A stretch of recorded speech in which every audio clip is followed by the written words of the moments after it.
মানে জেল যখন খেটেছি তখন কোনোদিনই অন্য দলে যাবো, অন্য দলে গিয়ে যে তার জেল কাটতে হতো না। কথা হয়েছিল যে তুমি তোমার যে আগেকার প্রোগ্রাম সব প্রোগ্রামে হবে, আর আমাকে বলেছিল তুমি কোর কমিটির মিটিং ডাকো। আমি বলছি না, আমি ডাকবো না, আশিস দাস থাকবে। সবাই শুনেছে।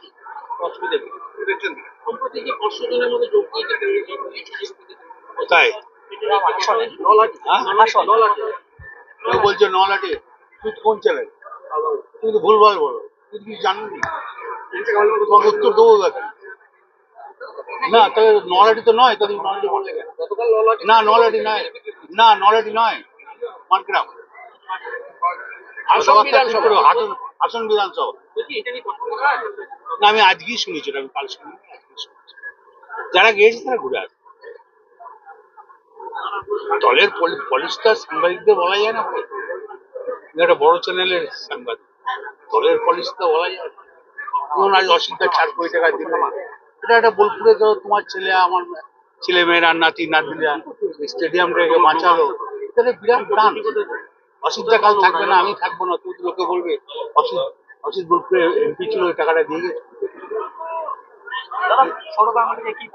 সৌরভ গাঙ্গুলিকে বললো একটা কোচিং করার জন্য, বল করে দেবে কোচিং করা ভালো জিনিস বাচ্চাদের, সেটা রাজি হলো। এবং আমি বললাম অসিদ্ধা যেমন এই এখানে 4 কোটি দিল, আরো 4-5 কোটি বলে আমি ডাইরেক্ট যেখানে কথা বলার কথা, কোথায় কথা বলো সেটা আমি।